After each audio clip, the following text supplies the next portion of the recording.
Hi guys, I'll show you how I braid the Sansevieria right after this.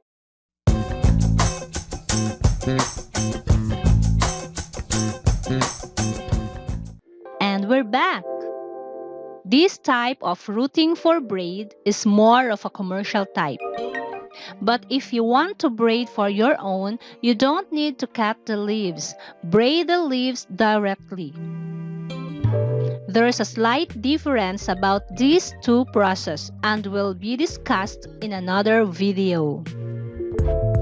First, we take some cuttings that are almost the same in length, then we root them.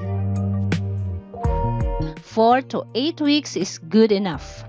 In this case, it's 8 weeks. I normally wash the dirt off before I start braiding.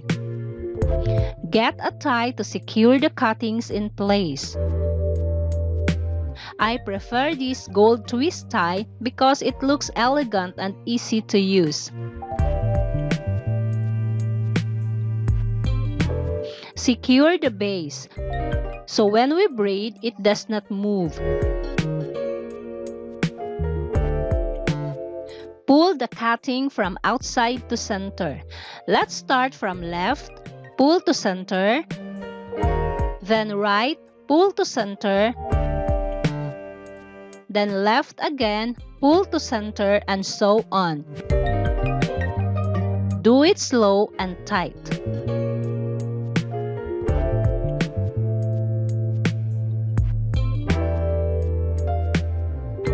Then tie the end of the braid securely.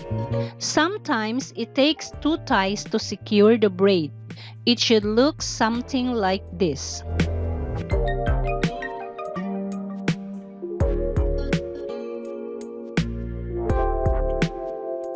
Then, let's pat it.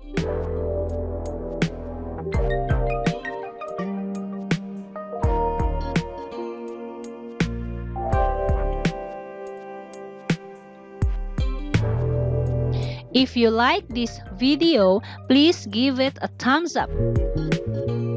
And if you have a video idea for us, please leave your comments below. And don't forget to subscribe, like, and share. Happy Succulents gardening!